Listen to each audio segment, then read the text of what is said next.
अधूरा ज्ञान, लाइफ परेशान। नमस्कार साथियों, मैं अमन, प्रेसिडेंट स्टूडेंट्स वेलफेयर एसोसिएशन, मानव भारती यूनिवर्सिटी सोलन, हिमाचल प्रदेश।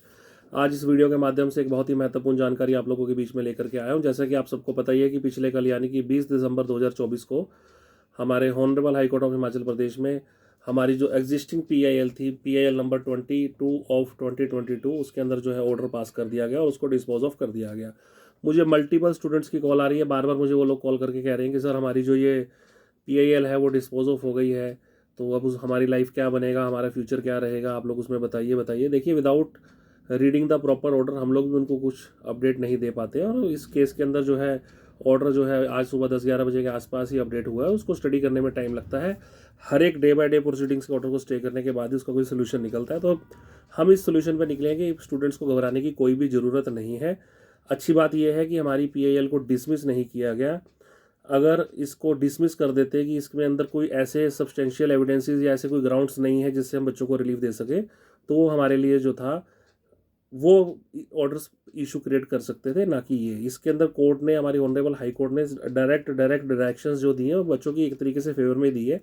वो मैं समझाता हूँ आप लोगों को कैसे। देखिए, जैसे कि इन्होंने, अगर हम ऑर्डर की स्टार्टिंग में पढ़ते हैं तो सारा का सारा आपको पता ही है कि कोर्ट के अंदर जो थी एक एप्लीकेशन मूव हुई जिसमें पीआईएल हमारी जो थी वो फाइल हुई। ठीक है, पीआईएल फाइल होने के बाद कोर्ट ने जो थी जेरोक्स कॉपी या इसको कहीं फ़ोटो कॉपीज इशू करने के लिए स्टेट को उन्होंने बोला, और उसके बाद पैरामीटर सेट हुए, कमेटी बनी और उन्होंने जो था डिग्रीज की वेरिफिकेशन का काम स्टार्ट कर दिया। ठीक है, तो टोटल जो था उसमें पॉइंट नंबर अगर हम 8 पढ़ते हैं कि this court was apprised of the fact that instruction have been already been issued by the government to the concerned authority to verify 7747 degrees issued by the Manav Bharati university. ठीक है, लगभग 7,747 जो डिग्रीज थी उनको वेरीफाई करने के लिए इंस्ट्रक्शन जो इनको दी गई थी।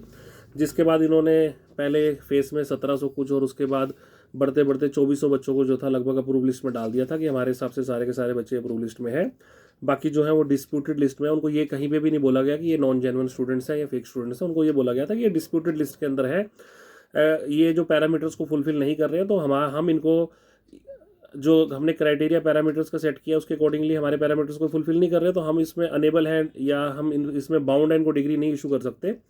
जो रेस्ट ऑफ द स्टूडेंट्स उसमें कोर्ट अपना डिसीजन लेगी इसमें क्या करना है। ठीक है, तो अप्रोक्सीमेटली 34 के अराउंड जो पिटिशनर्स थे उन्होंने पिटिशंस को फाइल करा।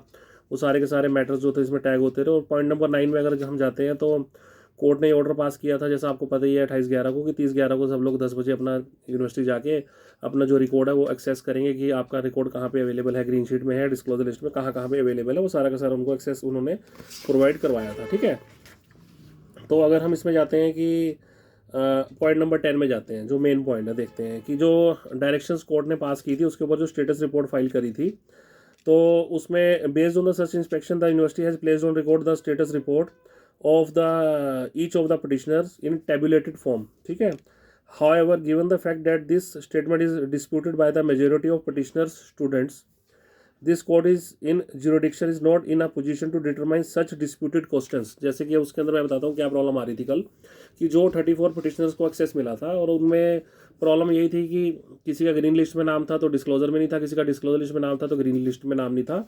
तो वो जो था, इन्होंने एक टेबुलेटेड फॉर्म के अंदर एक स्टेटस रिपोर्ट फाइल की थी। टेबुलेटेड फॉर्म होते हैं टेबल्स के अंदर से इन्होंने बना दिया था भी ये ग्रीन शीट में आपका नाम है, येस या नो, डिस्क्लोजर लिस्ट में नाम आपका है, येस या नो, ऐसे एक टेबुलेटेड फॉर्म जैसा मैंने पिछले वीडियो में आपको दिखाया था, उस फॉर्म में इन्होंने स्टेटस रिपोर्ट फाइल की थी। तो कोर्ट को ऐसा लगा कि इसके अंदर कुछ डिस्प्यूटेड क्वेश्चंस हैं, कि जैसे कि अगर हम सीरियल नंबर 1 पे आते तो वो सारे के सारे पैरामीटर्स को फुलफिल कर रहा था, बट उसका रिजल्ट मिसमैच था या रिजल्ट अपडेट का इशू था। तो इस टाइप के जो क्वेश्चंस थे, तो कोर्ट ने कहा कि ये तो जो मैटर है वो ट्रायल कोर्ट्स के मैटर है, और कोई भी हाई कोर्ट या सुप्रीम कोर्ट जो है वो ट्रायल कोर्ट के मैटर्स को तो लेती नहीं है। एविडेंशियल ग्राउंड्स के सारे मैटर्स जो है ट्रायल कोर्ट के अंदर ही चलते हैं। आप लोगों को ये मैं इन्फॉर्मेशन दे देता हूँ। तो कोर्ट ने इसके अंदर ये बोला कि देखिए, अब जो कमेटी कॉन्स्टिट्यूट हुई थी उन्होंने अपना इंटरम रिलीफ दे दिया है, कि उनको जो स्टेट ने 7747 डिग्रीज को वेरीफाई करने के लिए उन्होंने बोला कि आप बताइए कि स्टूडेंट्स को ये वेरीफाइड करो, ये जेन्युइन है या नहीं है, या इनको आप डिग्रीज इशू कर सकते हो या नहीं कर सकते। तो उन्होंने बोला कि हमने ये पैरामीटर बना दिए, according to this parameters approximately 2400 के जो बच्चे हैं आसपास, वो हमारे हिसाब से सारे पैरामीटर्स को फुलफिल कर रहे हैं, तो वो हमारी अप्रूव लिस्ट में है। और जो रेस्ट ऑफ द स्टूडेंट्स हैं, लगभग जो 5000 के आसपास स्टूडेंट बचते हैं, वो डिस्प्यूटेड लिस्ट के अंदर है, तो कोर्ट उसमें पैरामीटर को रिलैक्स करे।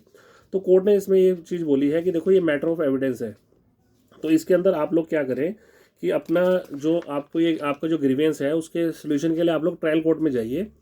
ट्रायल कोर्ट में जाकर अपना एक सिविल सूट फाइल करिए और एविडेंशियल ग्राउंड्स के ऊपर आप ये बताइए, ये अपनी जेन्युइननेस को प्रूव करिए। अगर वहाँ आपकी जेन्युइननेस प्रूव हो जाती है तो आपको तो पैरामीटर्स के कोई इफेक्ट ही नहीं करेंगे। बेसिकली अगर मैं नॉर्मल या वे में आपको समझाऊं कि एक कमेटी कॉन्स्टिट्यूट हुई, उनको 7747 डिग्रीज को वेरीफाई करने की स्टेट ने रिस्पॉन्सिबिलिटी दी।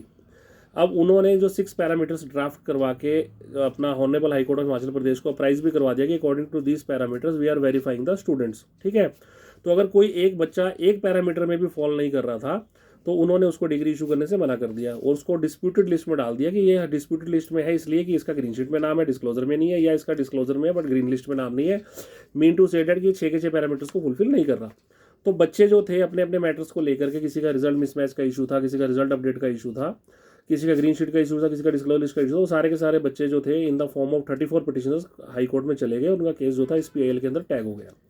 तो अब कोर्ट ने ये बोला है कि if these all are the student जो है, या these all are the genuine students हैं ये सारे के सारे, तो आप लोग जो है ट्रायल कोर्ट में जो है अपना जो है जिसमें जैसे मैं लिखा भी है कि अप्रोप्रिएट अथॉरिटी को आप लोग अप्रोच करें, मतलब कि ट्रायल कोर्ट में अपना केस फाइल करो, सिविल सूट फाइल करो, वहाँ पे सब्सटेंशियल एविडेंसेस के ऊपर केस को लेकर जाओ, अपने एविडेंसेस वहाँ पे प्रोड्यूस करो। एविडेंस क्या होते हैं? आपका एडमिट कार्ड, आपका DMCs, डिग्रीज, आपके DDs, पे रिसिप्ट्स, या आपके पास जो भी एविडेंसेस अवेलेबल है उसको वहाँ पे जाके एग्जिबिट करवाओ।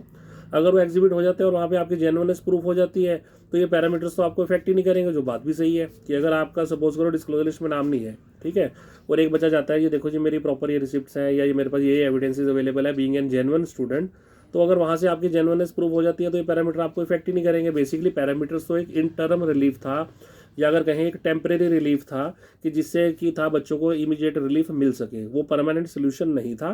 परमानेंट सोल्यूशन के लिए आपको अपनी जेन्युइननेस प्रूव करनी है और जेन्युइननेस प्रूव करने के लिए आपको ट्रायल कोर्ट को अप्रोच करना ही पड़ेगा। और यही इस कोर्ट के ऑर्डर में आया है लिख के, या हमारी माननीय अदालत ने यही निर्देश दिए हैं कि आप लोग अप्रोप्रिएट अथॉरिटी को अप्रोच करो और वहाँ अपनी जेन्युइननेस को प्रूव करो। मैं पढ़ के सुना देता हूँ जो लास्ट पैरा है। Therefore in the particular facts the circumstances of the case we leave it upon to the petitioners to approach the competent court of jurisdiction for redressal of their grievances। मतलब अगर जैसे आप कह रहे हो कि मेरा ग्रीन शीट में नाम है, डिस्क्लोजर में नाम नहीं है, या और आप कहते हो कि डिस्क्लोजर लिस्ट इनके पास अवेलेबल ही नहीं है, या 2015 से बच्चे पहले के बोलते हैं कि इनके पास इनका रिकॉर्ड ही अवेलेबल नहीं है, उसके लिए DDR कटी हुई है, मतलब all the concrete evidences are available, तो आप जाके कोर्ट ट्रायल कोर्ट में वो दिखा दो, आपको रिलीफ मिल जाएगा। बीइंग एन जेन्युइन स्टूडेंट आपको ये पैरामीटर अफेक्ट ही नहीं करेंगे। कोर्ट ने नॉर्मल सी ये बात बोली है, इसमें इतना पैनिक होने की तो जरूरत नहीं है।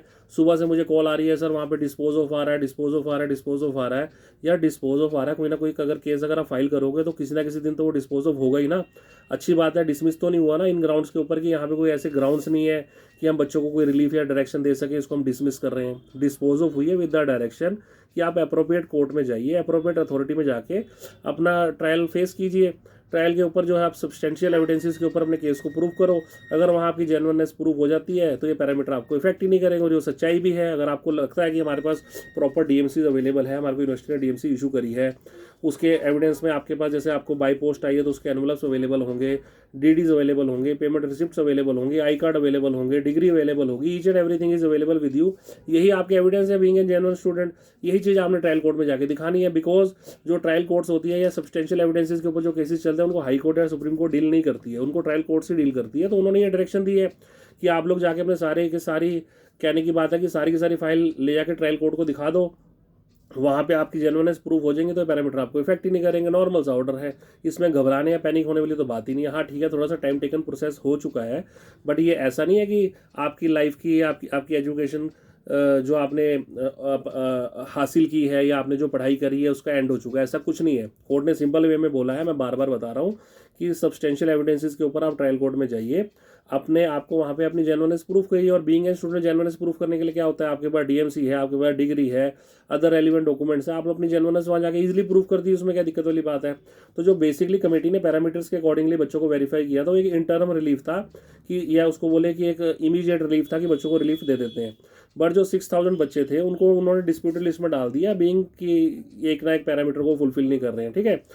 तो उसके लिए आप ट्रायल कोर्ट में जाके उसमें बीइंग एन जेन्युइन स्टूडेंट अपनी जेन्युइननेस प्रूफ करो, अपने डॉक्यूमेंट ले लो, उसमें तो कोई बड़ी दिक्कत वाली बात ही नहीं है। जैसे आपकी जेन्युइननेस प्रूफ हो जाएगी आपको डॉक्यूमेंट्स रिलीज हो जाएंगे, सिंपल सी बात है, ठीक है। और दूसरी बात जो कोर्ट ने बोला है कि जिन पटिशनर्स के लिए यूनिवर्सिटी को कोई भी ग्रीवेंस नहीं है उनके डॉक्यूमेंट इशू कर दो। देखिए बेसिकली ये काम तो कमेटी जो है 2 साल से कर ही रही है। अभी जिनका रिजल्ट्स प्रॉपर हैं, कोई मिसमैच का इशू नहीं है, सारे के सारे पैरामीटर्स को फॉलो कर रहे हैं, तो उनको तो यूनिवर्सिटी डॉक्यूमेंट्स इशू कर ही रही है, ठीक है।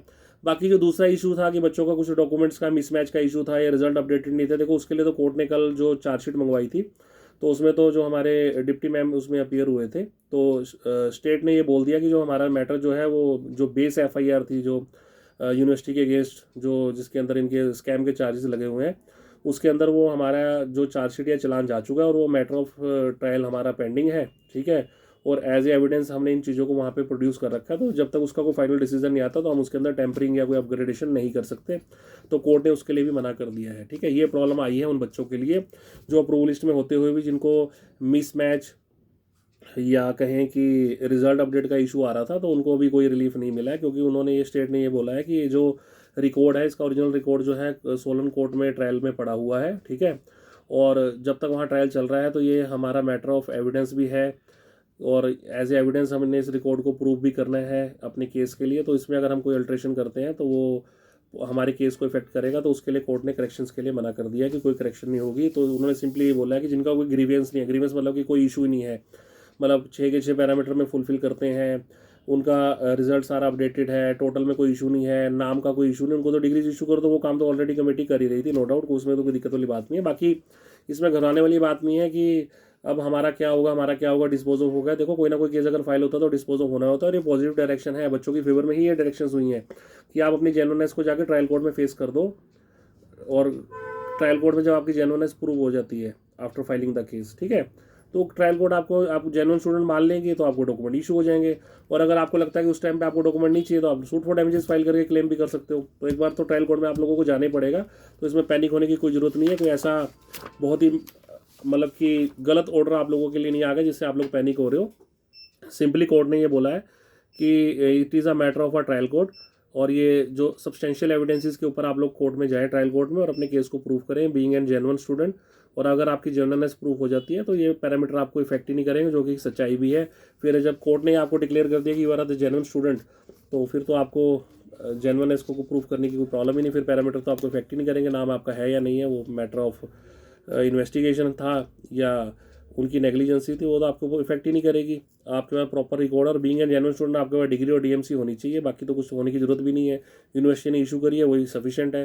तो इसमें सजेशन यही रहेगी कि सब लोग ट्रायल कोर्ट के अंदर अपना जो है सिविल सूट फाइल करें, और हमारी टीम भी इस पर रिसर्च कर रही है। 3 ऑप्शंस आपके पास ओपन है। पहला आप रिव्यू में जाएँ, दूसरा सुप्रीम कोर्ट में अपील पे जाएँ, तीसरा आप ट्रायल कोर्ट में जाएँ। तो हमारे हिसाब से फिलहाल जो बेस्ट ऑप्शन है वो ट्रायल कोर्ट में जाने का है, क्योंकि नॉर्मल केसेस में देखा जाता है कि रिव्यू में जाके रिव्यू पिटीशन जो है वो अलाउ नहीं होती। और जो सुप्रीम कोर्ट में भी अगर हम जाते हैं, ऑनरेबल सुप्रीम कोर्ट में भी जाते हैं, तो बहुत लो चांसेस होते हैं कि इस मैटर में रिलीफ मिले, क्योंकि कोर्ट कल को ये भी बोल सकती है, सुप्रीम कोर्ट भी सेम थिंग बोल देगी कि अगर आप लोग जेन्युइन है तो अपने जेन्युइननेस को ट्रायल कोर्ट में जाके प्रूव कर दीजिए क्या इशू है। देखो बेसिकली तो पैरामीटर्स ने तो ये बताया कि ये बच्चे हमारे हिसाब से जेन्युइन है, डिस्प्यूटेड का हम क्या करें ये ट्रायल कोर्ट बताए या कोर्ट बताए, ठीक है। तो ट्रायल कोर्ट में अपनी जेन्युइननेस प्रूव कर दो कि we are the genuine student of the university, हमने कोई वैलिडेटेड डिग्री नहीं ली है, हमने प्रॉपर यहाँ स्टडी करी है, ये हमारे पास एविडेंसेस अवेलेबल है।